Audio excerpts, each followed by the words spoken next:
ఏది అయినా ట్రై చెయ్యి ఆచి చికెన్ మసాలా. ఆచి చికెన్ మసాలా. నటిగా మంచి పేరు, 3 భాషల్లో హిట్స్ ఇచ్చిన రికార్డ్స్ ఉన్నా ఓ బ్యూటీకి అవకాశాలు మాత్రం రావడం లేదు. కెరియర్ స్టార్టింగ్లో పెట్టిన కొన్ని కండిషన్స్ ఈ బ్యూటీని ఇప్పటికీ ఇబ్బంది పెడుతున్నాయి. దీంతో ఇమేజ్ను మార్చే మంచి ఆఫర్ కోసం చాలా రోజులుగా వెయిట్ చేస్తున్నారు ఆ బ్యూటీ. ఎవరా బ్యూటీ అనుకుంటున్నారా? అయితే what's the story. Kannada cinema యూటర్న్తో మంచి పేరు తెచ్చుకున్న శ్రద్ధా శ్రీనాథ్ తరువాత తెలుగు, తమిళ భాషల్లోనూ హిట్ సినిమాలో నటించారు. అయినా ఈ బ్యూటీకి స్టార్ ఇమేజ్ మాత్రం రాలేదు. క్రేజీ ప్రాజెక్ట్స్లో టాప్ హీరోలతో జోడీ కట్టినా ఆశించిన స్థాయిలో అవకాశాలు రావట్లేదు. కెరీర్ స్టార్టింగ్లో ఎక్కువగా పర్ఫార్మెన్స్ ఓరియంటెడ్ రోల్స్కి ఓకే చెప్పిన ఈ బ్యూటీ గ్లామర్ ఇమేజ్కు దూరమయ్యారు. దీంతో కమర్షియల్ సినిమాలో అవకాశాలు తగ్గిపోయాయి. ఆ విషయం గ్రహించి గ్లామర్ టర్న్ తీసుకునే సమయానికి జరగాల్సిన నష్టం జరిగిపోయింది.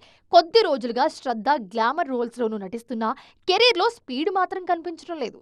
గతేడాది డాకు మహారాజ్, కలియుగం 2064, ఆర్యన్ సినిమాలో నటించారు ఈ బ్యూటీ. ఈ సినిమాలేవి అమ్మడి కెరీర్కు హెల్ప్ అవ్వలేదు. ప్రెజెంట్ తమిళ్లో బ్రో కోడ్ సినిమాలో నటిస్తున్నారు శ్రద్ధ.